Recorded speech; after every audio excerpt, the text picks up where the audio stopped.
There is a moment, just before sleep, when the world grows soft at its edges, when the sounds around you, the distant hum of a street, the settling of walls, the small breath of wind through a cracked window, begin to feel less like the present and more like a memory you are only now remembering. This is that moment. Let it take you somewhere older, somewhere quieter, somewhere the night is lit by fire and the stars are very close and the stones beneath your feet have been worn smooth by 10,000 people who walked here before you and who have long since passed into silence. We are going there now. Slowly, together. There is no hurry. The road arrives before the city does. It comes to you as a change in the ground beneath your feet, the loose dust of the open plain giving way to something firmer, something placed with intention. Flat stones, fitted together with a care that suggests not speed, but permanence. Someone laid these stones wanting them to last. And they have. They have outlasted the hands that placed them. The names of the men who ordered it. A language spoken by the children who played at the roadside while the work was done. You feel the change before you see it. Your footsteps sound different here. A little harder. A little more certain. The sound travels down the road ahead of you and comes back as a kind of quiet echo, as though the city is already aware of your arrival, already murmuring in its sleep. The night is warm. Not hot warm, in the way that old stone holds the day's heat long after the sun has gone. There is a breeze moving slowly from the south, carrying something faint and complicated, wood smoke and bread, and the salt suggestion of water somewhere not far distant. A river, perhaps, or the sea. Something large and dark and quietly alive. You walk. The road widens gradually. On either side, shapes begin to appear in the darkness, low walls at first, then the outlines of structures, buildings that rise in tiers against the sky. The stars above them are extraordinary. There is no competing light here, no orange wash of electricity to press them back. They are simply there, in their full number, burning with the kind of patient brightness that makes the space between them feel more present than the stars themselves. You stop walking for a moment. You look up. The sky is the first thing that belongs completely to this place. The road could be anywhere. The warm stone could be anywhere. But this sky, this exact arrangement of fire and silence overhead, belongs to this night in this place and nowhere else. And for a moment, you feel the depth of that, feel the particular quality of standing beneath a sky that is the same sky and yet entirely different from any sky you have known. Then, your feet find the road again, and you continue. The first gate is lower than you expected. Not small, it is considerable. Wide enough for a cart and a half, framed in stone that has been cut with a precision suggesting both skill and patience. But there is something human about its scale, something that doesn't insist on overwhelming you. It simply stands, opening, the way a door stands open in a house where someone expects you. There are lamps on either side of the gate. Oil lamps, not torches. Their light is steadier, less urgent. A warm amber that illuminates the ground immediately around them without reaching very far. Moths circle both flames in slow, hypnotic arcs. One lamp has been placed slightly crooked on its mounting, and the flame leans fractionally to the left, as though trying to see around the edge of the gate. You pass through. The sound changes immediately. Outside, the night had been open sounds arriving from all directions, the wind moving freely, the distant call of something in the fields that might have been a bird. Inside the gate, the sound gathers. The walls hold it, shape it, return it to you slightly altered. Your footsteps become more present. The wind arrives now between buildings rather than across open ground. Cooler, more directed, touching the back of your neck, and then gone. The street inside the gate is narrow. Not dark, there are more lamps here, hanging from brackets on the walls at intervals, each one casting its small circle of warmth across the paving stones below. Between the lamps, there are stretches of deeper shadow, not threatening, simply the natural rhythm of light and its absence. Bright, dim, bright, dim. Walking through them feels like breathing. The city is mostly asleep. Mostly, there are sounds. If you listen carefully, and listening carefully is the only way to listen here. From somewhere behind a wall to your left, the low murmur of a conversation between two people. Not words, exactly just the sound of voices moving back and forth, unhurried. The cadence of people who have nothing urgent to say and are simply in each other's company in the evening. The sound is briefly comforting in the way that overheard conversation through a wall can be comforting evidence of other lives, continuing quietly alongside your own. From somewhere further away, water. Not the river or sea suggestion you caught on the road. This is something smaller and more deliberate. A fountain, perhaps, or water channeled through a conduit in the street, moving with the particular persistence of water that has been given direction and follows it faithfully. A cat crosses the street ahead of you. It moves without hesitation, its body low and certain, its eyes reflecting the lamplight for one brief moment, two small points of amber fire, before it disappears into the shadow between two buildings. You hear, faintly, its feet on the stones for a second or two after it has vanished. Then, nothing. You continue walking. The street opens, after a time, into something larger. A square or perhaps a courtyard. The distinction feels less important here than the simple fact of space suddenly returning. The buildings pull back on all sides, and the sky comes down again. And the stars are there again above you, framed by roof lines and the dark shapes of trees that have been planted deliberately, placed here by someone who understood that a city needs places where it can breathe. There is a tree in the center of the square, very old, very large. Its trunk is wider than two people standing with their arms extended, and its bark has the deeply furrowed texture of something that has weathered seasons beyond counting. The branches spread outward with a kind of unhurried authority, and the leaves even now, in the relative stillness of the night, turn slightly in the small breeze, silver on one side and dark on the other, catching the lamplight and releasing it in a slow, continuous murmur. The sound of the leaves is like water, like many small things moving together, each one insignificant, the whole of it something close to music. You stand near the tree for a while. There is a low bench at its base, carved from stone, worn smooth along the seat from years of use. You don't sit, not yet, but you place your hand on the stone and feel its warmth, the same warmth as the road. The same retained heat of a day that has ended, but not yet fully released itself from the things it touched. On the far side of the square, a doorway is open. Light comes through it warmer than the lamplight on the streets, more orange, suggesting fire rather than oil. There is a smell, too, crossing the square on the slow night air. Bread. Not fresh bread, the smell of bread baked hours ago and still present in the walls, in the wooden shelves, in the rough cloth that lines the baskets, the easy, uncomplicated smell of grain and warmth, and the ordinary labor of feeding people. A figure moves briefly across the lit doorway. Someone inside, moving about their business. They don't look out. They don't notice you. They simply pass through the frame of the doorway, bent slightly forward, a shape of cloth and intention, and are gone back into the interior light. The square holds its quiet. The tree continues its soft conversation with the wind. You become aware, gradually, of how still you have become. This is what old places do, if you let them. They slow the breath, they quiet the particular kind of mental noise that follows most people everywhere, the unfinished sentences, the unresolved concerns, the forward-leaning urgency of lives organized around what comes next.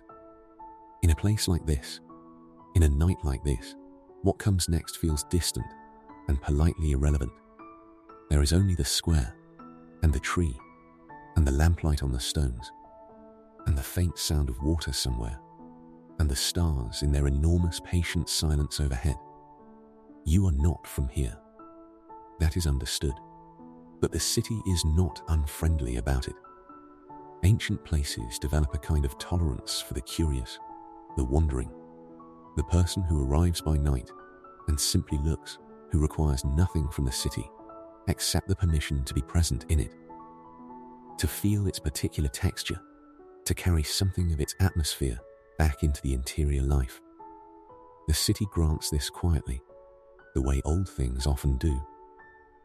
There is a corridor along the eastern edge of the square, not a street narrower than that, and partly covered overhead, where the building above it extends outward on wooden beams. The lamps here are spaced further apart, and the darkness between them is deeper, but the ground underfoot is still the same dressed stone, still the same gentle irregularity under the soles of your feet, the slight dip where the center of each stone has been worn marginally lower than its edges. You follow it without deciding to. This is how movement works in old cities at night. You don't choose your direction the way you might on a map. You follow what opens ahead of you, what draws you forward with the gentle pull of light and sound, and the architecture of spaces that seem to know where they want to lead you. The corridor turns once, to the left, then opens, and you are standing at the edge of something large. A hall, though that word feels inadequate for what you are looking at. A covered market, perhaps, or a meeting space, or something that serves both purposes, depending on the time of day and the needs of the people who use it.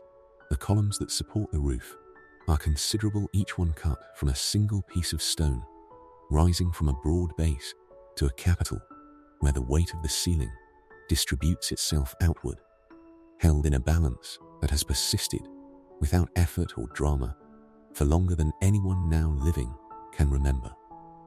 The space is not empty, but it is quiet. At the far end, 3 oil lamps burn on a low table, their flames upright and still in the sheltered air.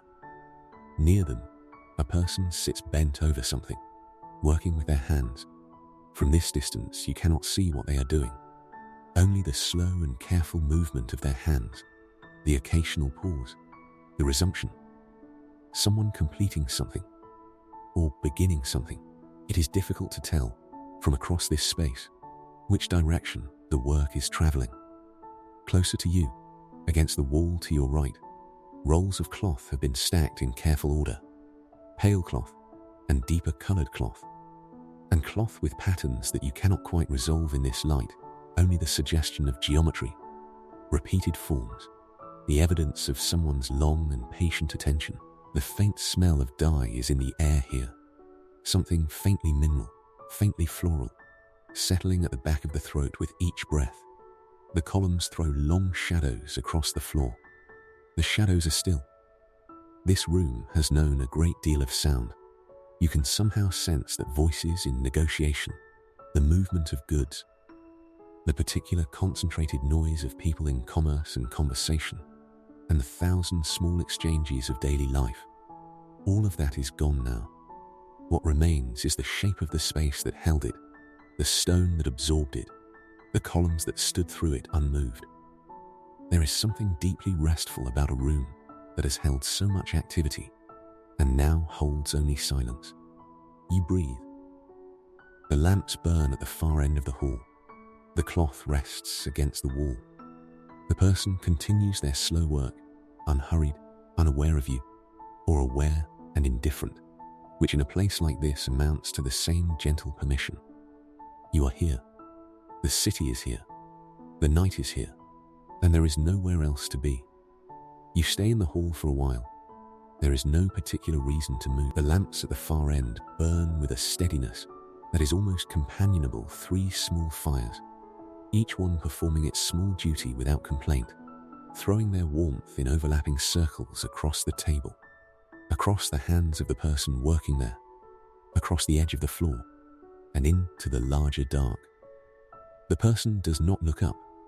You watch their hands without meaning to. They move with a rhythm that is neither fast nor slow, but precisely what the work requires: a lifting, a placing, a smoothing motion, repeated with the kind of ease that only comes from years of the same gesture. Whatever they are doing, they have done it many thousands of times before. The knowledge has moved from the mind into the hands entirely. It no longer requires thought, it simply continues. The way breathing continues, the way the flame continues, drawing on what feeds it and giving back what it gives. After a time, you become aware of a doorway behind the columns on the left side of the hall. You had not noticed it before. It is not hidden, simply unlit on this side, dark in the way that a space becomes dark when the lamp that usually burns near it has been extinguished for the night. A low arch in stone, with worn edges at the corners, where hands have rested over years of passing through. A cloth hangs partially across the opening. It stirs in a breath of air from somewhere beyond it, lifting once, slowly, then settling again. Something about it draws you. You cross the hall quietly. The columns watch you pass the way columns do, impassively, enormously, with the particular indifference of things that have witnessed too much to find anything remarkable. Your footsteps are soft here. The stone floor is covered in places with rushes, dried and pressed flat by use, releasing a faint green smell as you walk across them. Something botanical and old, like a memory of a field. You push the cloth aside and step through. The room beyond is smaller. That is the first thing. After the hall's considerable volume, the smallness of this space arrives like a change in weather, a closing in, a gathering around. The ceiling is lower. The walls are closer.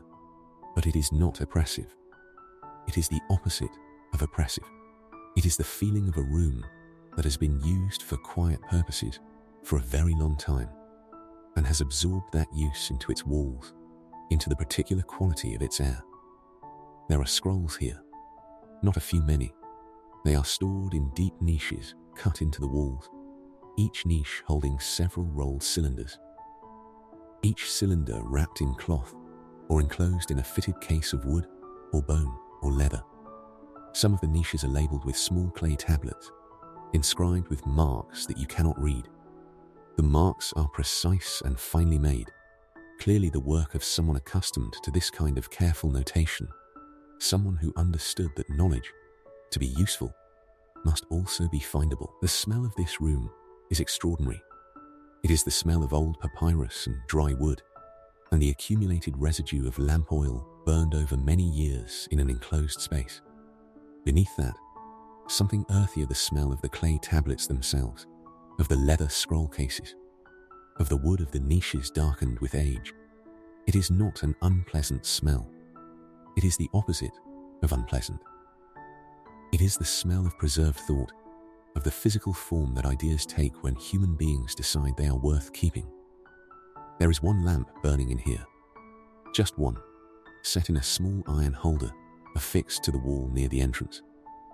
Its light reaches to the center of the room and fails before it reaches the far wall, leaving the deepest niches in a shadow that is not quite darkness. You can still see the shapes of the scrolls there, tucked into their places, waiting in the way that written things wait, patient beyond patience, available to whoever arrives with the willingness to reach for them. You move to the nearest niche. You do not take anything from it. You simply stand close enough to see the texture of the wrapping on the nearest scroll, rough linen, wound tightly, with a bone tag attached to one end by a length of cord. The bone tag has been inscribed with careful markings. You study them for a moment, though they carry no meaning to you, and there is something quietly important about that, about standing at the edge of a language, close enough to see its shape, far enough away that it remains itself, remains its own, gives nothing away, and asks nothing. The lamp flickers once. A breath of air from somewhere through the cloth in the doorway, or through some gap in the old walls that even the builders may not have intended, touches the flame and makes it bow, briefly, to the left. The shadows in the room shift. The niches rearrange themselves slightly in the redistributed light. Then the flame straightens, and everything settles back. You exhale. There are small things on a low table near the center of the room. A ceramic inkwell, round and wide-mouthed, dark with use at its rim. Beside it, several reed pens, their tips cut at precise angles, lying in a small wooden tray. A piece of papyrus, partially unrolled, weighted at one end by a smooth stone, and at the other by what appears to be a small clay figurine, a seated figure, roughly rendered, with a broad flat base that makes it effective as a weight, without requiring it to be anything other than what it is. Someone was working here earlier, or plans to work here tomorrow. The inkwell is still sealed with a small plug of wax, which suggests they are not done with it, that they expect to return, that they have not finished what they were doing. The work is paused, not completed. The pen rests in the tray at the angle of something set down only temporarily. There is an intimacy to this that is difficult to name. The evidence of someone's interrupted work, the inkwell waiting, the pen at its angle, the papyrus half unrolled, weighted against the habit it has of returning to its curl. These are small things, ordinary things, the entirely unremarkable debris of a working life, and yet they carry in them the full weight of a human being, someone who was here, who was thinking, who had something to say or record or understand, who set down their pen and left the room, and will eventually return to it. You think about all the things that have been written in a room like this, all the things that were thought important enough to be pressed into permanence, measurements and agreements, and histories, and the movements of stars, and the names of kings, and the prices of grain, and the names of the dead, and the arrangements of the living, and the observations of people who sat with their reed pens and their inkwells and looked out at the world they were part of, and tried to describe it accurately enough that someone else, somewhere else, in some other time, might understand. You think about that for a while. The lamp burns on. The scrolls rest in their niches. The pen lies in its tray at its waiting angle. When you leave the library room, you move back through the hall and out through a different door, one you didn't notice before, set in the wall opposite the corridor you came in by. This one opens to the outside without ceremony, directly onto a stepped path that descends toward what you can now hear clearly is water. Not distant anymore. Close. The night air outside is cooler than it was. The breeze has shifted, coming now from a different direction, carrying with it the mineral freshness of moving water and the faint, sweet complexity of something flowering nearby a plant trained up a wall, perhaps, its blossoms pale in the dark, giving their scent freely to the night without requiring anyone to notice. You follow the steps down. The stone beneath your feet is damper here. The walls on either side of the path are lower, older looking, their surfaces more irregular, covered in places with the dark fur of moss that has been growing there since before anyone thought to remove it. A thin thread of water runs in a channel cut into the edge of the path, following the slope, catching the starlight in brief repeated glints as it moves. Below you, the water opens. The bathhouse announces itself through the air before you see it. The air here is different, in quality softer, heavier with moisture, carrying warmth that is not the warmth of retained sunlight, but something generated deliberately. The warmth of water heated by human intention and held within walls designed to trap it. There is steam, just faintly, visible against the cooler air of the night, in small drifting wisps that rise from a low opening in the wall ahead of you, and then dissolve. The smell is mineral and cleaner stone smell, a wet stone smell, the particular quality of surfaces that are almost always damp. You enter through a low doorway, ducking slightly, and straighten inside.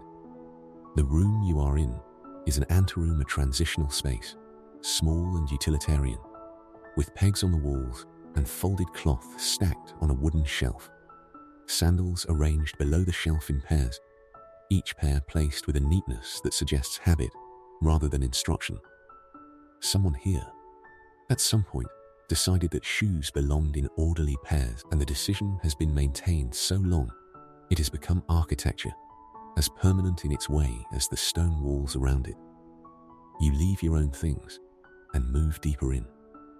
The main pool is lit by 4 lamps, one at each corner, their flames reflected in the water as 4 trembling duplicates, orange and uncertain, reaching down into the depths that aren't quite depths. The pool is not very deep. You can see the pale stone of its floor through the water, which is still and warm and very clear. The surface moves only in the smallest ways, a slow drift across one corner, where the water enters from a pipe in the wall, and the answering drift from the opposite side, where the overflow finds its channel and departs. The sound of water here is continuous and low, not the bright declarative sound of a fountain or a stream. This is a more interior sound, contained, circulating, the sound of water that has been gathered into stillness rather than released into movement.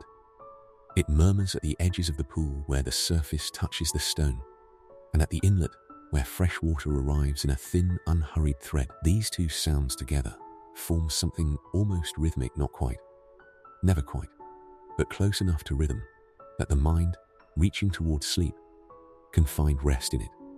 No one else is here.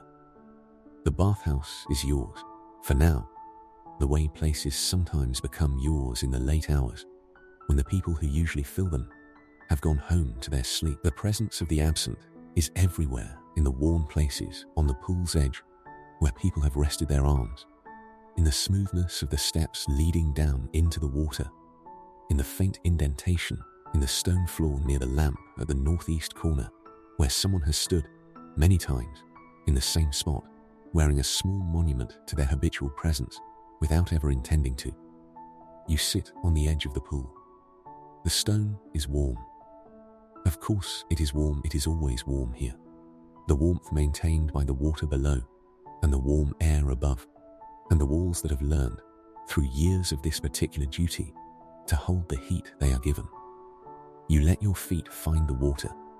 It receives them without drama, without coldness, simply closes around them with a warmth that travels immediately upward through the legs and into the chest, and becomes, somehow, a kind of permission to be less tense than you have been. The lamp at the corner nearest you breathes in a current of moist air, and the flame bends, recovers. The 4 reflections in the water do the same: bend, recover, settle. You watch them for a while without thinking very much about anything. This is the particular gift of warm water and lamplight in an enclosed space. They make thinking optional. They offer, instead, the simpler practice of simply perceiving the warmth, the light, the sound of the water, the slow drift of steam, the curved walls with their slight sheen of moisture, the reflected flames performing their patient, imprecise dance on the surface of the pool. You do not know how long you stay in the bathhouse. Time in a place like this becomes approximate, and then irrelevant, and then something you are no longer keeping track of. The water is warm, the lamps burn. At some point, without fully deciding to, you are standing again, and your feet are dry. And you have moved back through the anteroom and out into the night, which feels sharper and more alive after the bathhouse's enclosing warmth, the air more present against your skin, the stars more immediate overhead, the sound of the city in its nighttime, reducedness more audible without the murmur of water absorbing everything. You follow the sound of larger water now. It has been there all along. In the background, the harbour, the sea, or the wide river. The body of water that the city has organized itself around the way cities always organize themselves around water. Because water is life and trade and connection and the possibility of elsewhere. And human beings have always needed all of those things. The path leads you downward through a district of lower buildings, warehouses and storage structures, their walls plain and functional, their doors heavy and barred for the night. The smell changes here, rope and pitch and salt, a particular combination that belongs to working harbours in every age. Ropes coiled against walls, wooden pallets stacked in covered alcoves, the shadow of a crane arm extending from a building's upper floor, motionless against the sky. And then the harbour opens before you. The water at night is different from the water in daylight. You know this without having seen this particular harbour in the day. You simply know it the way all people know it, carried in the body from every body of water ever seen at night. The darkness gives the surface a density, a weight, a sense of holding something within itself that daylight disperses. The small lights that burn on the moored boats, just a few vessels, their cargo discharged or not yet loaded, riding quietly at their moorings, reflect in the water in long rippling columns that reach toward you and dissolve before they arrive. The boats move slightly, not much, just the harbours breathing the slow rise and fall of the water's surface, too gradual to call a wave, too rhythmic to be random. The vessels lift and settle. Their rigging makes small sounds, the tick of rope against wood, the occasional low groan of a hull against a mooring post, sounds that have no urgency in them, only the record of movement, the evidence that the water is alive in its own way, doing what it does, indifferent and constant. You sit on the harbour wall. The stone here is rough in a way the city's interior stones are not, more exposed, more weathered, salt scoured over many seasons, abraded by the friction of ropes and cargo and the endless small violences of a working port. Beneath your feet, the harbour wall descends into the dark water, and you cannot see where it ends. You trust it, as you trust the ground anywhere without thinking about it, which is the only way that trust of that kind works. A bird calls somewhere in the dark above the water. One call. Then silence. Then, after a long pause, another from a different direction, or the same bird move. The call is high and brief, the kind of sound a seabird makes in the night when it is neither alarmed nor content, but simply present, moving through the dark air above the dark water, being what it is. You breathe in the salt. The boats rest at their moorings. The lights on the water perform their trembling elongations. Somewhere, very distantly, a voice, a single voice, calling something to someone, in a tone that is neither urgent nor casual, but somewhere between the two. The tone of someone used to making themselves heard across water and wind. The words are unintelligible, absorbed by the distance and the night, but the voice is human and present, and the sound of it, crossing the harbour in the dark, arriving at you softened and depleted, just barely itself, is, in its way, a kind of comfort. You are not alone in this night. You are simply the quiet part of it. You leave the harbour as the night deepens. This is the hour that has no particular name, not late evening, and not yet the approach of dawn, but the still centre of the night, when the city is at its most completely itself, stripped of performance and commerce and the management of appearances, simply existing in the dark in the way that all living things exist when they are not being observed. The streets you walk now are emptier than before. Your footsteps are the loudest sound on this street, and even they are not very loud. The stones receive them and return them, and the echo travels a short distance and stops. The lamps on the walls are fewer here. This district is older, or less trafficked, or both. The buildings have a more settled look, their walls thicker, their windows smaller, the sense of age more immediately present in the texture of the stone itself, in the way the corners have rounded slightly under the action of centuries of hands and weather. At the end of the street, rising above the surrounding rooflines, you can see the temple. You have been aware of it since you entered the city, a shape at the edge of perception, larger than the other shapes, elevated on its platform above the surrounding district. But you have not moved toward it directly. You have arrived here the way you have arrived at everything tonight, by following what opened before you, rather than by planning. And now it opens before you, the wide stone platform, the steps ascending toward the entrance, the columns along the front face visible against the sky, white or pale in the starlight, enormous and still. You climb the steps slowly. There are many of them. They are broad and shallow, designed for procession rather than for efficient vertical transit, for the experience of ascent, rather than the mere fact of it. With each step, the city falls away slightly behind and below you, and the sky increases in its presence, and the sense of being between two things, the city and the sky, the ordinary and whatever the temple represents, becomes more available as an experience. At the top of the steps, you pause. The entrance to the temple is framed by two columns of considerable diameter, each one a single upward gesture in stone, each one fluted with precisely carved channels that catch the light differently depending on the angle from which you approach. At the top of each column, the carved stone spreads into forms that have been worn by exposure, into a suggestion of their original detail.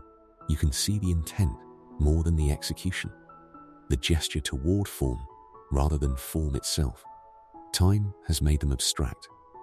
The interior of the temple is lit by a single large lamp, a vessel of considerable size, suspended from the ceiling on a chain, burning oil that has been carefully tended, the flame adjusted throughout the day and evening so that it burns without excess and without insufficiency, exactly as much as is needed, and no more. The light it casts reaches the interior walls without quite reaching the corners, so that the space exists in a gradation from warmth at the center to a deep, quiet shadow at the edges.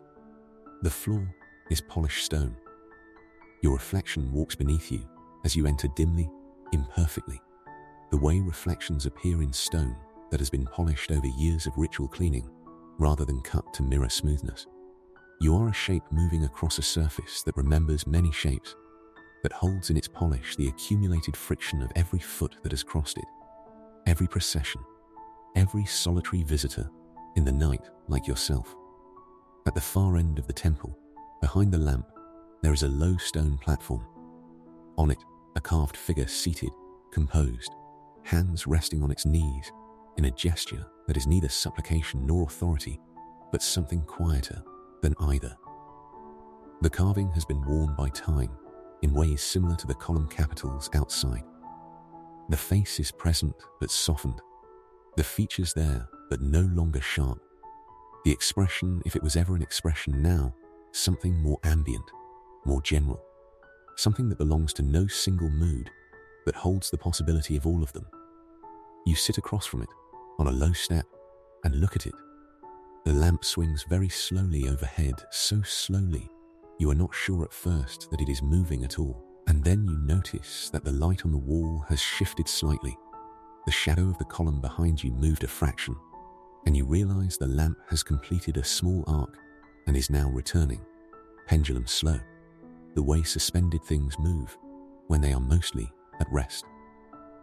There is a smell of incense here, old incense, not currently burning, the accumulated residue of many burnings, absorbed into the stone and the air, a sweetness that is not quite sweetness, a depth that is not quite any single scent. It is the smell of many instances of the same act, layered over time, until the act itself has become part of the material of the place. You think about what prayer is, not in any doctrinal way, simply as an act. The act of addressing something beyond yourself, the act of speaking or thinking in the direction of something that may or may not hear you, but that the speaking is addressed to nonetheless. Every human culture has done this. Every people, in every time, has looked at the night sky, or the fire, or the carved stone face, and directed something toward it: need, or gratitude, or the simple need to acknowledge that you are small, and the world is large, and that there is something in that acknowledgement that feels, against all logic, like relief. The lamp swings slowly. The carved face holds its ambient expression. You breathe in the old incense. You exit the temple through a side door you hadn't noticed on the way, in a narrow opening in the temple's flank, leading onto a steep path that climbs further up the hill on which the temple stands. You follow it without particular intention, and it brings you, after a short climb through dark air and rustling dry grass, to the top of the hill. There is a small structure here, very small, barely a room, 4 low walls, and a roof that is largely absent. open to the sky through a wide central gap with only a narrow covered perimeter where the original roof still holds. Inside, a stone table flat, precisely leveled, with markings that you recognize as navigational or astronomical, even without understanding their specific meaning. Circles within circles, lines radiating outward, small holes in the stone, some plugged with fitted pieces of different colored stone, some open, receiving whatever falls into them starlight, perhaps at specific times of the year, when the sky and the earth are in a particular relation. This is a place for watching the sky. The sky from here, at the top of the hill, above the warm diffusion of the city's lamps, is something else entirely from the sky you saw on the road at the beginning of the night. Or rather, it is the same sky made more fully itself by the elevation and the darkness, by the absence of anything between you and it. The stars are so numerous that the spaces between them seem almost secondary. The stars are the ground here, and the dark between them is the pattern they describe. You sit in the corner of the small observatory where the roof still holds. The stone beneath you is cold, genuinely cold, the cold of elevation and exposure, the first real cold of the night. It arrives through the cloth you're wearing, through the bone, a clean and simple cold that requires nothing of you but to acknowledge it. You look up. Something moves across the sky slowly, silently, a point of light traveling on a path that is different from the stars. Not twinkling, steady, moving with a patience that mirrors the patience of the whole night. A planet, perhaps, something that has been watched from this very spot by the person or people who built this room, who leveled that table, who cut those circles in the stone. They watched the same moving point of light and gave it a name and set down what it meant, and from that meaning built a small portion of what human beings would eventually come to understand about the nature of the world they had been placed inside. You watch it cross the sky. The stars hold their arrangement around it. The city is below you, silent and complete. The path down from the hill is easier than the path up. This is almost always true, and yet it always feels like a small gift, the body less labored, the breath more available, the rhythm of descent more forgiving than the rhythm of ascent. The grass on either side of the path is damp now, the dew having arrived during the hours you spent in the temple and on the hilltop, and you can feel it at your ankles as you walk, the fine cold moisture of a night well advanced. The city below is very still, stiller than when you arrived. The hour has continued its passage while you were watching the stars, and the lamps you noticed on the street brackets when you first entered are beginning, one by one, to exhaust their oil. Some have already gone dark. You can see the gaps in what was once a rough rhythm of light along the main streets, dark intervals widening between the remaining flames. The city is retiring, lamp by lamp, into the full dark that precedes the dawn. You re-enter the city through a different gate than the one you used before. This one is lower and less formal, a working gate.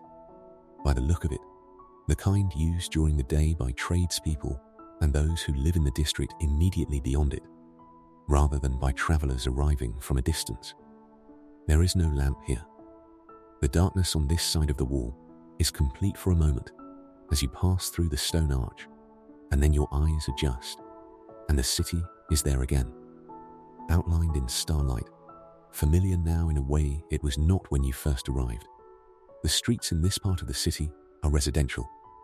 You can feel it immediately, not see it exactly, but feel it in the quality of the silence, which is different here from the silence of the market hall or the harbour or the temple hill.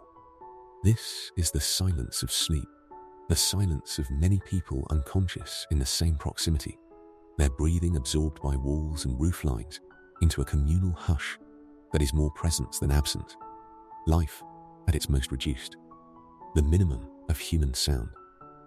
The buildings here are close together. The upper floors overhang the street slightly, reducing the strip of sky overhead to a narrow band of deep blue, not quite black, not quite the color of day, the specific blue that belongs to the sky in the hours before dawn, when the light has begun its return but not yet arrived. Through shuttered windows, nothing. Through an unshuttered window one, halfway along the street, its shutter apparently broken, or simply not closed tonight, you glimpse the interior of a room. A lamp, nearly spent, its flame diminished to a blue point above a well of exhausted oil.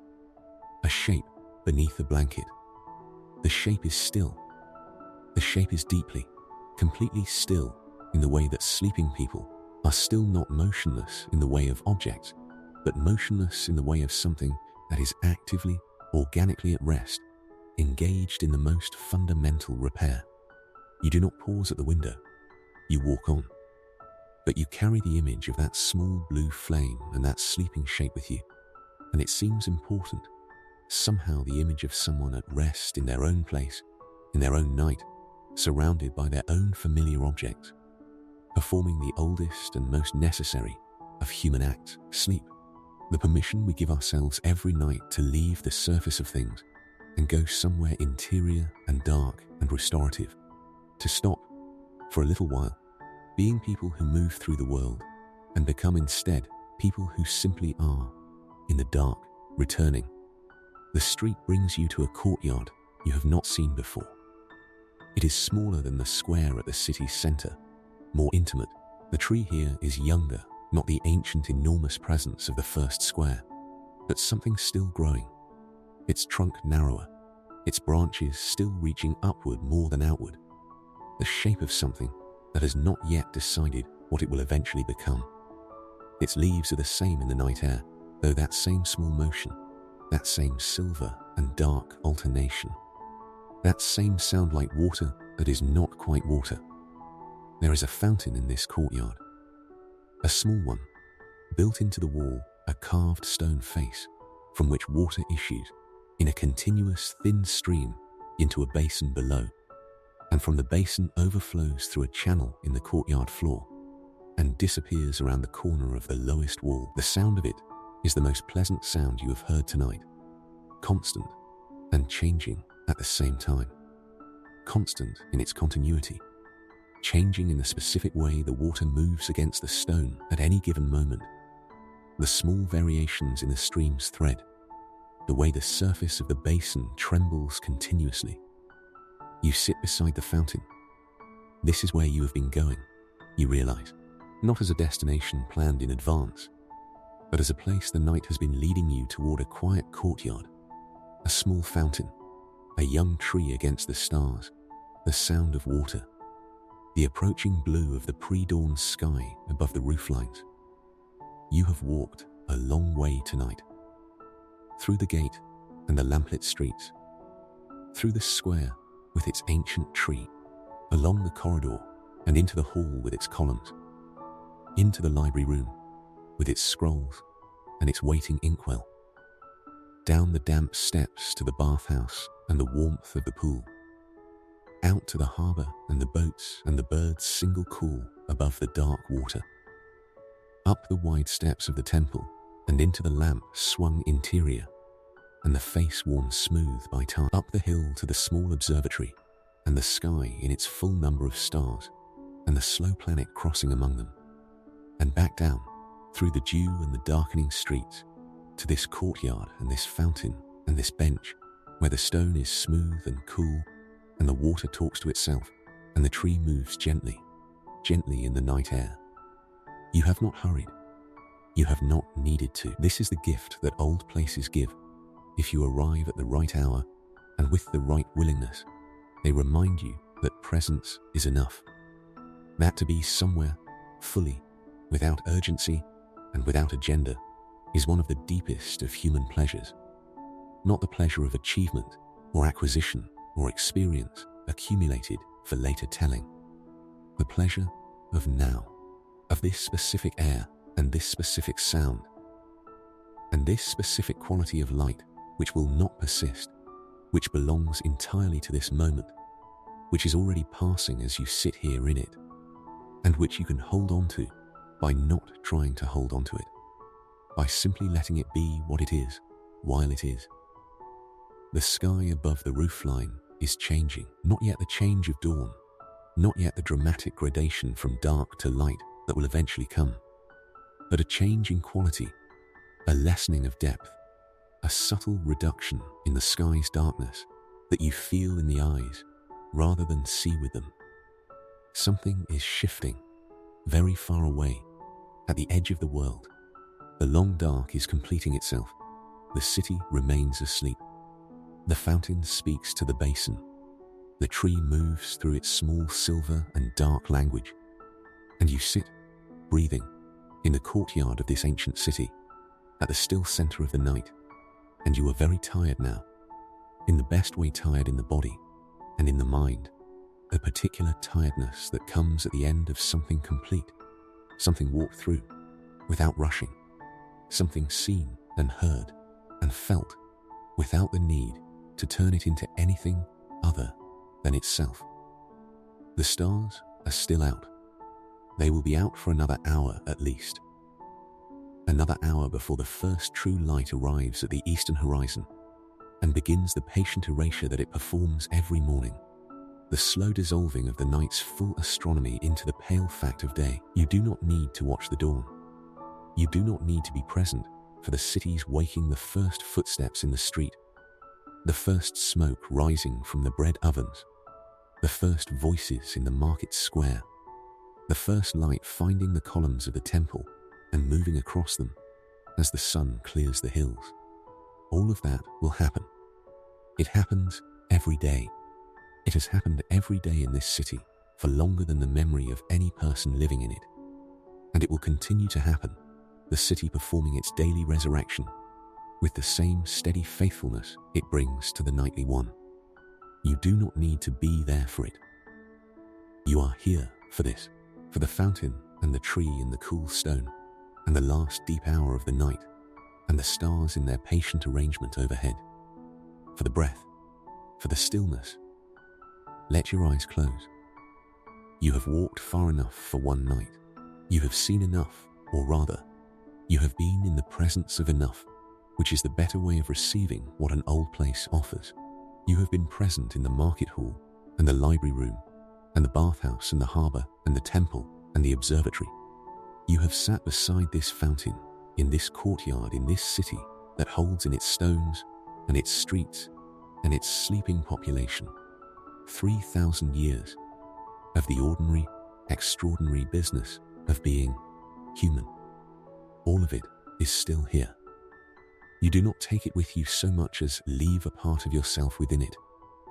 This is how old places work on the people who visit them honestly, not by giving you something to carry, but by taking something very gently from you. The urgency, the noise, the forward lean, the sense that where you need to be is somewhere other than where you are.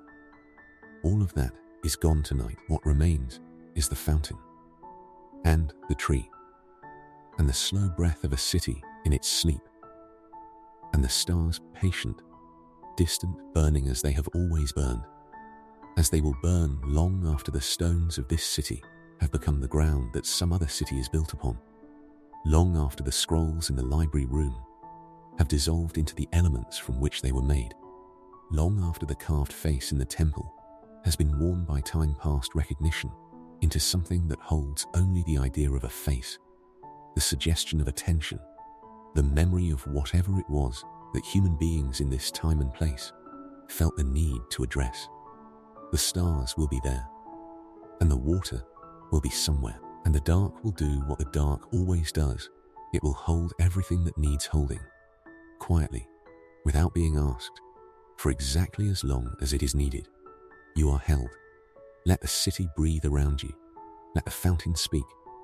Let the tree move in the night air, silver and dark, silver and dark. Let the stone be warm beneath you. Let the stars do what they do, and let yourself go, quietly, into the good dark, into the deep and dreamless rest that has been waiting here for you all along. In the old city, in the quiet night, in the still and breathing dark. Sleep now.